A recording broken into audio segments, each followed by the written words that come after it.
किसान भाइयों नमस्कार, मैं पुनीत सिसोदिया। किसान भाइयों आज का जो टॉपिक है हमारा बहुत ही इंपॉर्टेंट टॉपिक है, क्योंकि हम जो बात करने वाले हैं वो माइट्स पे बात करने वाले हैं। और देखिए माइट्स के कारण हमारे जो किसान भाई हैं उनकी बहुत बड़े पैमाने पर जो लॉस है फसलों में वो हमें देखने को मिलता है। कभी कभी तो पूरी की पूरी फसल बर्बाद हो जाती है और माइट्स के बारे में उतनी ज़्यादा जानकारी हमारे किसान भाइयों को नहीं होती है। तो आज की इस वीडियो में हम माइट्स के बारे में डिटेल में जानेंगे। माइट्स को कंट्रोल करने के लिए कौन से बेस्ट केमिकल है वो जानेंगे।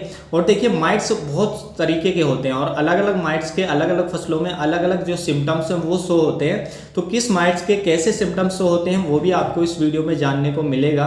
उसके साथ साथ जो माइट्स आपकी किसी भी फसल पे अटैक कर सकता है, चाहे आपकी वेन्स क्रॉप है, बेल वर्गीय फसलें हैं जैसे खरबूजा, तरबूजा, ककड़ी, खीरा या अन्य जो भी बेल वर्गीय फसलें हैं उन पे भी अटैक होता है। और मैंने देखा भी है कि हमारे किसान भाइयों का जो तरबूजा है, खरबूजा है, खीरा है, माइट्स के कारण उसमें वायरस आ जाता है, क्योंकि माइट्स जो होता है वो वायरस को भी फैलाने का काम करता है। तो माइट्स की वजह से जो पत्तियां हैं वो करली होने लगती हैं। जैसे ही पत्तियां करली होती हैं तो हमारे किसान भाइयों को लगता है कि जो पत्तियां करली हो रही हैं वो या तो थ्रिप्स के अटैक के कारण हो रही हैं या जो वायरस आ रहा है वो व्हाइट फ्लाई के कारण आ रहा है। तो वो थ्रिप्स और व्हाइट फ्लाई को कंट्रोल करने के लिए स्प्रे देते हैं, लेकिन कोई सुधार नहीं होता है क्योंकि उसके पीछे का कारण माइट्स होता है। तो माइट्स की वजह से किस तरीके का सिम्टम्स शो होता है, कैसे पहचाने माइट्स का अटैक है, वो इस वीडियो में आपको जानने को मिलेगा।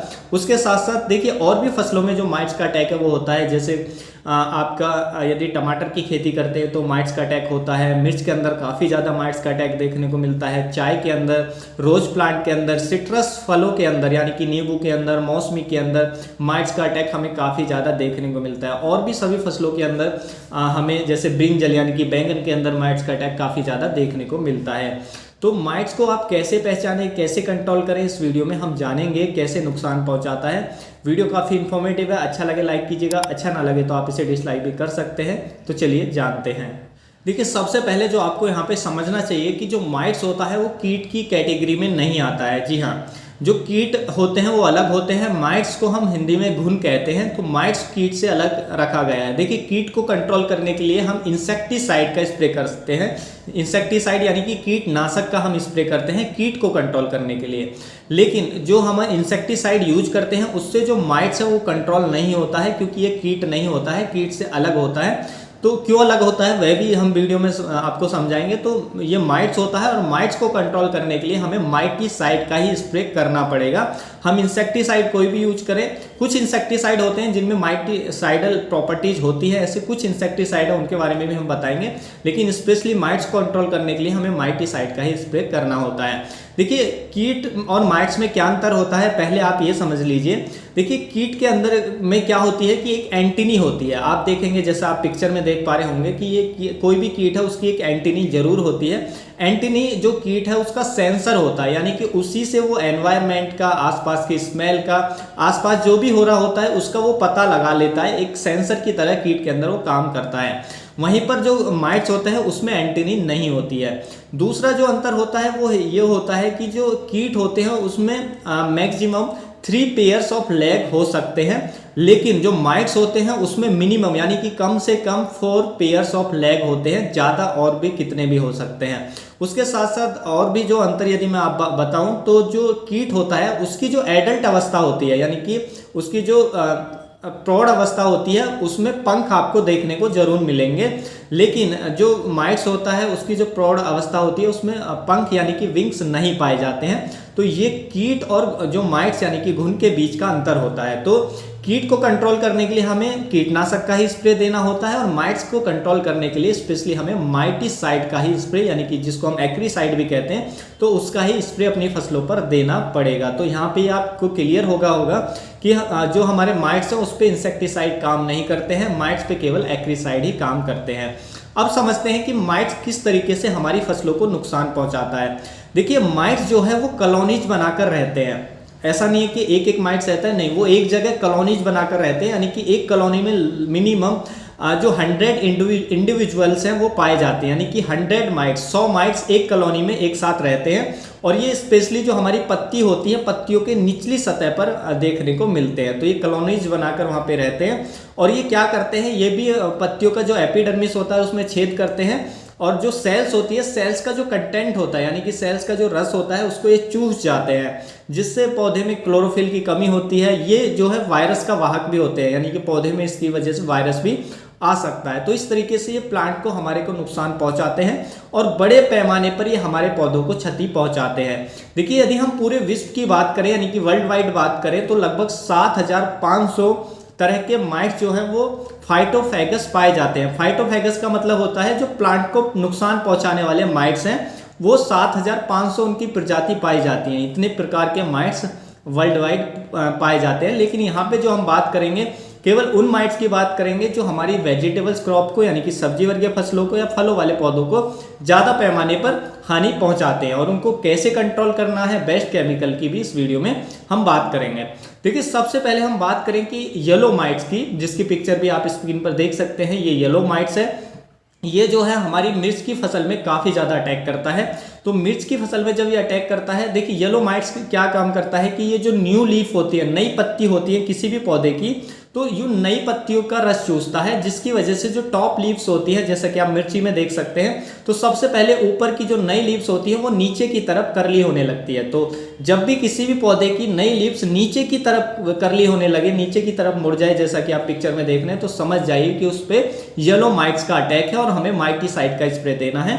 वरना यदि आप इमीडिएट स्प्रे नहीं देंगे तो वो वायरस आ जाएगा आपकी क्रॉप में और फिर आपको पौधे को ठीक करना मुश्किल हो जाएगा, आपकी पूरी क्रॉप बर्बाद हो जाएगी। उसी तरीके से आप तरबूज के अंदर भी देख सकते हैं, ये तरबूज का पौधा है, इस पे येलो माइट्स ने अटैक किया है। तो देखिए इसकी भी जो नई लीव्स है वो नीचे की तरफ करली होने लगी है। तो जैसे ही आप एक्रीसाइड का स्प्रे करेंगे तो ये ठीक हो जाएगा, और यदि आपने देरी की तो वायरस आ गया, फिर इसको ठीक नहीं कर सकते हैं। ये भी आपको यहाँ पे समझना पड़ेगा। उसके साथ साथ देखिए चाय के अंदर देख सकते हैं, चाय के अंदर जब येलो माइट्स का अटैक हुआ है तो इसकी भी जो पत्तियां हैं नीचे की तरफ करली होने लगी हैं। उसी तरीके से कुकुम्बर का पिक्चर आप देख रहे होंगे, खीरे के, कि इसकी पत्तियां भी नीचे की तरफ करली हो गई हैं, तो इसमें भी येलो माइट्स का अटैक हुआ है। इसी तरीके से खरबूज में भी होता है। तो येलो माइट्स के जो सिम्टम्स है वो इस तरीके का हमें देखने को मिलता है। अब बात करते हैं हम रेड स्पाइडर माइट की। देखिए रेड स्पाइडर माइट की जो कॉलोनीज है वो देख सकते हैं, इस तरीके का रेड स्पाइडर माइट है जो लीफ पे कॉलोनीज बनाकर रहता है।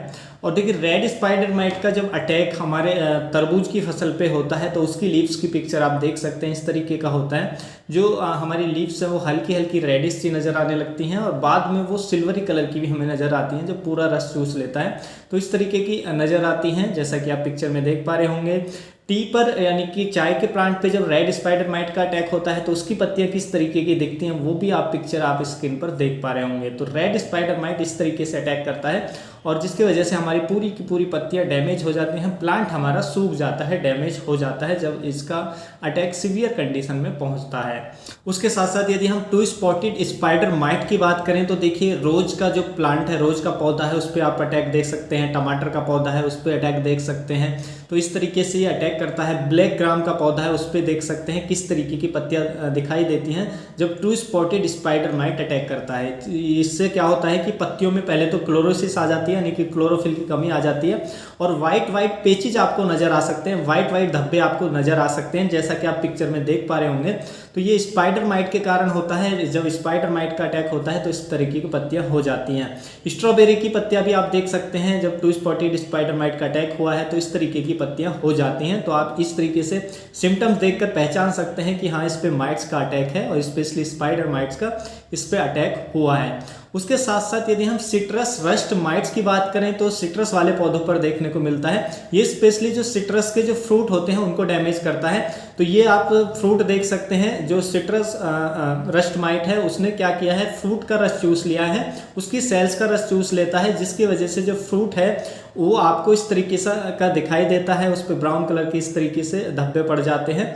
तो जैसा कि आप पिक्चर में देख रहे हैं तो फ्रूट की जो क्वालिटी है वो डैमेज हो जाती है, ख़राब हो जाती है, तो उसका मार्केट प्राइस हमें अच्छा नहीं मिलता है। तो ये जो सिट्रस माइट है उसके कारण ये होता है, तो इस तरीके से ये डैमेज करता है। तो इस तरीके से जो अलग अलग माइट्स हैं अलग अलग क्रॉप पे हमारी फसलों के अलग अलग सिम्टम्स होते हैं और हमारी फसलों को डैमेज करने का काम करते हैं। अब बात करते हैं कि माइट्स को हम कैसे कंट्रोल करें। तो उसके लिए बेस्ट केमिकल की इस वीडियो में हम बात करेंगे। तो पहला जो केमिकल की यदि मैं आपको बताऊं जो बेस्ट काम करता है, लगभग हर तरीके के माइट्स को कंट्रोल करने में प्रभावशाली है, वो आता है प्रोपरजाइट के नाम से। 50% ईसी फॉर्मुलेशन में ये टेक्निकल हमें देखने को मिलता है। यदि इसके हम ब्रांड नेम की बात करें तो ओमाइट का आता है धनुका कंपनी का, माइट किल के नाम से आता है एचपीएम कंपनी का। तो इनमें से आप कोई भी ले सकते हैं। इसकी जो डोज हमें रखनी होती है 2 ml पर लीटर पानी में मिलाकर स्प्रे करना होता है। इसको आप किसी भी फसल पर स्प्रे कर सकते हैं, चाय के अंदर भी स्प्रे कर सकते हैं, एप्पल प्लांट के अंदर स्प्रे कर सकते हैं। यदि माइट्स का अटैक है तो इन फसलों पर आप इसका स्प्रे ले सकते हैं। ये माइट्स को अच्छे से कंट्रोल करता है। दूसरे बेहतरीन केमिकल की यदि हम बात करें तो आता है एमामेक्टिन के नाम से, जो 1.8% ईसी फॉर्मुलेशन में हमें देखने को मिलता है। इसके यदि हम ब्रांड की बात करें तो अबासिन आता है क्रिस्टल कंपनी का, वर्टीमैक आता है सिंजेंटा कंपनी का। इसकी जो डोज हमें रखनी होती है 0.75 ml पर लीटर पानी में मिलाकर हमें इसका स्प्रे करना होता है। इसको भी लगभग आप वेजिटेबल क्रॉप्स पे स्प्रे ले सकते हैं, कोई भी सब्जी वर्गी फसलें हैं तो उस पर स्प्रे ले सकते हैं, या रोज प्लांट पे स्प्रे इसका कर सकते हैं, ग्रेप्स अंगूर के अंदर स्प्रे कर सकते हैं। देखिए ये जो टेक्निकल है एमामेक्टिन, ये हमारी फसलों पर जो लीफ माइनर का अटैक होता है, लीफ माइनर को भी बहुत प्रभावी तरीके से कंट्रोल करता है। तो ये माइट्स पे भी अच्छे से काम करता है, लीफ माइनर पे भी काम करता है। ये इसकी खासियत होती है एमामेक्टिन जो हमारा टेक्निकल होता है। उसके बाद यदि हम तीसरे टेक्निकल की बात करें तो वो आता है हमारा बिफेन जेट के नाम से, जो 22.6% एससी फॉर्मुलेशन में आता है। इसके यदि हम ब्रांड की बात करें तो फ्लोरा माइट आता है यूपीएल कंपनी का। तो ये भी जो माइट्स है ये बहुत अच्छा काम करता है, यानी कि हाईली इफेक्टिव होता है against most of the phytophagous mites, यानी कि जो हमारी फसलों को नुकसान पहुंचाने वाले माइट्स हैं उनके खिलाफ, जो ज़्यादा से सभी लगभग सभी माइट्स के खिलाफ ये बहुत प्रभावी होता है, बहुत अच्छे से कंट्रोल करता है। तो आपको इसको किसी भी फसल पर स्प्रे ले सकते हैं। इसकी जो डोज रखनी होती है 1 ml पर लीटर के हिसाब से हमें इसका स्प्रे फसलों पर करना होता है। उसके बाद हम अगले टेक्निकल की बात करें तो वो आता है हेक्सीथियाजॉक्स के नाम से, जो 5.45% ईसी फॉर्मुलेशन में आता है। देखिए ये जो टेक्निकल है ये न्यू टेक्निकल है, यानी कि नया टेक्निकल है, और जो एक्सीलेंट कंट्रोल देता है किस पे, फाइटोफेगस माइट्स पे, यानी कि जो पौधों को नुकसान पहुंचाने वाले माइट्स हैं उन पे बहुत अच्छा ये कंट्रोल देता है। इसको आप अलग अलग फसलों पर अलग अलग माइट्स के लिए स्प्रे दे सकते हैं, तो बहुत अच्छा ये काम करता है। इसके यदि हम ब्रांड की बात करें तो देखिए मेडेन के नाम से आता है बायोस्टिड कंपनी का, मिटोलिन के नाम से आता है क्रिस्टल कंपनी का। तो ये 2 ब्रांड मिल जाते हैं, और भी कंपनियों के ब्रांड आपको मिल जाएंगे यदि आप सर्च करेंगे। इसकी जो डोज रखनी होती है वो रखनी होती है हमें 1 से लेकर के 1.25 ml पर लीटर के हिसाब से हमें इसका स्प्रे देना होता है। तो ये जो है ये केवल माइटीसाइड का काम करते हैं, बहुत अच्छे माइटीसाइड है, इनमें से कोई भी लेकर आप स्प्रे करेंगे तो आपकी फसलों पर जो माइट्स है वो कंट्रोल हो जाएगा। अब कुछ ऐसे हम बात करते हैं ऐसे इंसेक्टिसाइड की जिनमें माइटीसाइडल प्रॉपर्टीज भी पाई जाती है, यानी कि वो इंसेक्टिसाइड है लेकिन माइट्स को भी कंट्रोल करते हैं। ऐसा एक आता है हमारा क्लोरफेम्पियर के नाम से आता है टेक्निकल, जो हमें इंट्रापिड के नाम से मिल जाता है बासफ कंपनी का। यदि ब्रांड नेम की बात करूं तो ये रेड माइट के खिलाफ बहुत अच्छा प्रभावशाली है। हालांकि ये इंसेक्टिसाइड है, ये हमारी फसलों पर फल छेदक, तना छेदक, लीफ माइनर को कंट्रोल करता है, लेकिन ये माइटीसाइड को कंट्रोल करने में भी बहुत ज़्यादा प्रभावशाली है। इसकी डोज हमें 2 ml पर लीटर के हिसाब से देनी होती है। यदि आपकी फसलों पर रेड माइट्स का अटैक है, स्पेशली रेड माइट को काफ़ी अच्छे से कंट्रोल करता है, तो रेड माइट को भी कंट्रोल करेगा और अन्य फल छेदक, तना छेदक को भी कंट्रोल करेगा। तो ये इंसेक्टिसाइड एंड माइटीसाइड दोनों का ये काम करता है हमारी फसलों पर। उसके बाद दूसरे की बात करूं तो एक और ऐसा इंसेक्टिसाइड है जो माइटीसाइडल प्रॉपर्टीज उसके अंदर होती हैं, तो वो है हमारा टेक्निकल डाइफेंथ्यूरॉन। 50% WP फॉर्मुलेशन में आता है, जो पेगासस मिल जाता है आपको, पेगासस ब्रांड नेम से। तो ये भी जो है हमारा सिट्रस जो माइट होते हैं उस पर बहुत अच्छा कंट्रोल देता है। तो ये माइट्स को भी कंट्रोल करता है और इंसेक्ट को भी कंट्रोल करने का काम करता है। जो डाइफेंथ्यूरॉन होता है पेगासस के नाम से आता है, ये हमारी फसलों पर व्हाइट फ्लाई को, थ्रिप्स को, एफिड्स को बहुत अच्छे से कंट्रोल करता है, रस चूसक कीटों को अच्छे से कंट्रोल करता है। उसके साथ साथ ये कुछ हद तक माइट्स को कंट्रोल करने में भी प्रभावशाली होता है। स्पेशली जो सिट्रस माइट्स होते हैं उस पर बहुत अच्छा ये कंट्रोल देता है। तो ये जो कीटनाशक है मैंने आपको बताया कि कुछ इंसेक्टिसाइड और एक्रीसाइड दोनों होते हैं, लेकिन जो एक्रीसाइड है आप उनका ही इस्तेमाल करें जब आपकी फसलों पर माइट्स का अटैक है। तो जो ट्रू माइटिसाइड है, जो केवल माइटिसाइड्स का ही काम करते हैं, माइट्स को ही कंट्रोल करने का काम करते हैं, उनका ही आप उपयोग करें तो आपकी फसलों पर माइट्स कंट्रोल हो जाएगा।